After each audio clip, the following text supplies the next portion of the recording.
여러분 안녕하세요.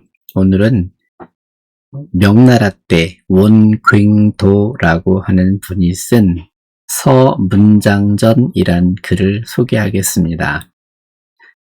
이 글의 핵심은 어긋난 운명이 그를 미치게 했고 그 미침이 그를 옥에 가두었다라는 핵심 내용입니다.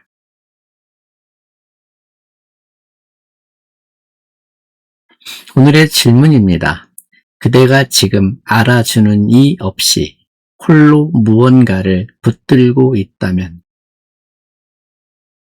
때로는 생전에는 끝내 자리를 얻지 못하고 미쳐간 사람의 글이 죽고 나서 전혀 다른 시대의 누군가를 밤새 벅차게 했을 수도 있습니다.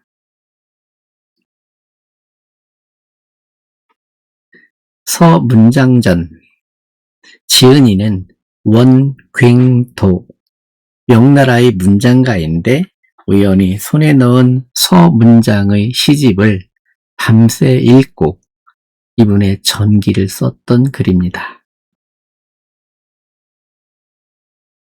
그럼 대체 서문장이라는 분은 서위라는 분인데 서위, 자는 문장이고 재주는 인정받았지만 끝내 시대와 어긋난 기인이라고 합니다. 핵심은 어디 있느냐 하면 재능이 시대를 만나지 못했을 때 그것은 그저 사라지고 마는가라는 거예요. 여러분 서재에 각자 써놓은 작은 글 한 편도 빛을 보지 못한 채 사라지는가 아니면 그것이 언젠가 세상에 빛을 볼 수 있는가 하는 문제입니다.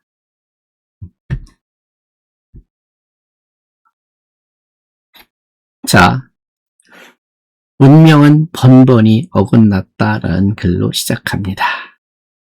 서문장이라는 분은 국사, 설령 설해공이 절강시험에서 그 재주를 기이하게 여겨서 국사라고 지목을 했답니다.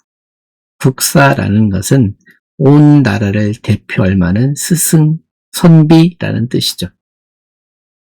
그러나 과거 시험을 볼 때마다 운명이 어긋나서 번번이 탈락됐던 거죠.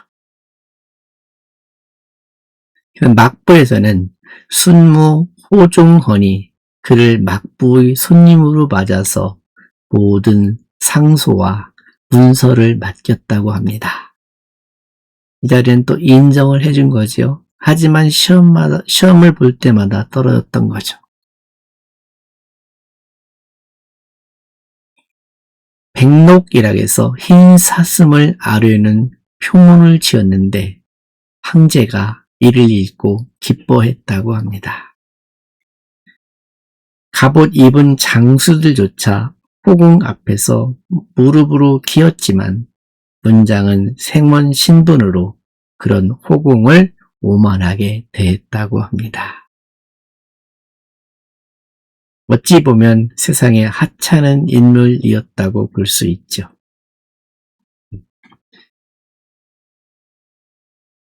그의 시는 성난 듯 웃는 듯 했다고 평가하고 있습니다. 제나라, 노나라, 연나라, 조의 땅을 두루 다니며 북쪽 사막까지 둘러보았다고 합니다. 산이 내달리고 바다가 고추서고 모래가 일어나고 우레가 치는 그 모든 상황이 시 속에 녹아있던 거죠. 물이 협곡에서 울부짖는 듯 씨앗이 땅을 뚫고 솟아나는 듯 과부가 한밤중에 우는 듯한 시였다.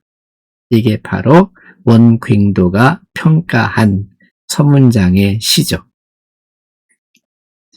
산문에도 탁월한 식견을 지녀 한퇴지나 증공의 뒤를 이을만 했고 글씨는 피레이가 시처럼 분방했으며 여력으로 그린 꽃과 새, 그림에도 초일이라는 게 새 속에서 벗어나는 거죠. 초일한 정취가 있었다. 그러나 문단을 주관하던 자들은 모조리 꾸짖어 종처럼 여겼으니 그 이름은 절강 땅을 벗어나지 못했다. 한계점이 있다는 거죠.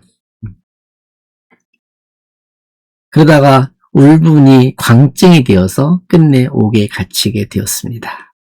의심으로 후처를 죽여 옥에 갇혀 사형을 받았습니다.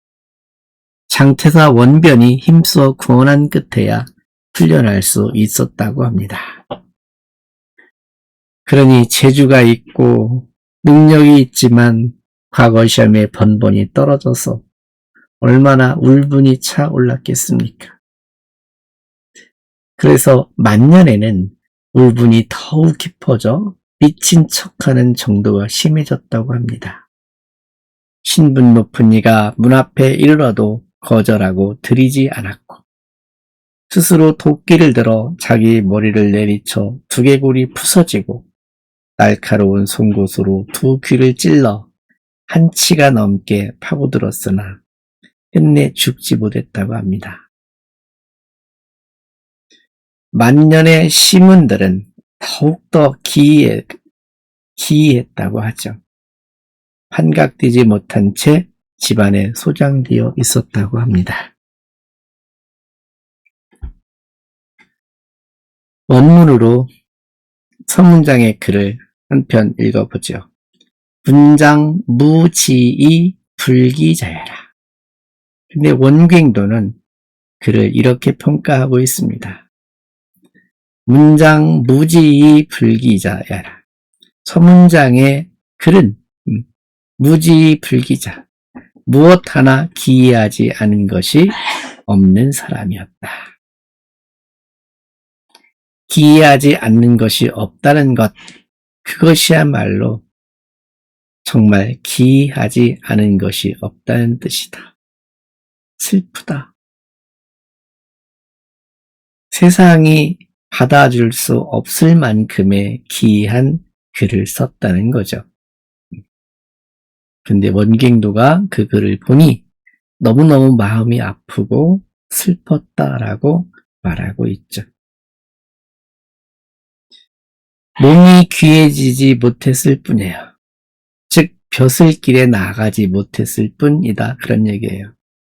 그런데도 그의 재주를 알아봐서 막부에서는 그 호공이라는 사람이 선생을 알아보았고, 또 과거엔 급제하지 못했지만 군주도 알아볼 정도의 표문을 지었다는 것. 또 1세대, 2세대, 100세대 뒤에도 절로 정론이 설 정도의 시문을 썼다는 것이죠. 이 글을 원갱도가 우연히 그의 시집을 손에 넣어 밤새 읽으며 복차했던 그 순간이야말로 재능이 시대를 건너 가 닿는 방식이라고 할 수 있겠습니다.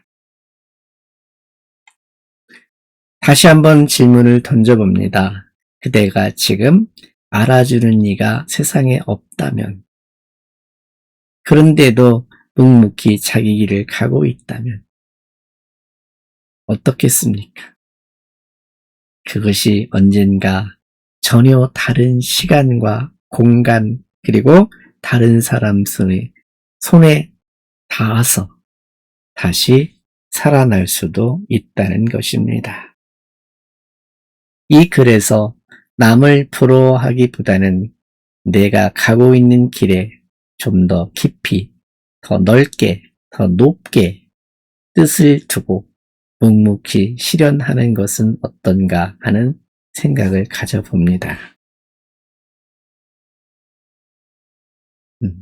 감사합니다. 다음 시간에는 더 좋은 내용으로 인사를 드리도록 하죠.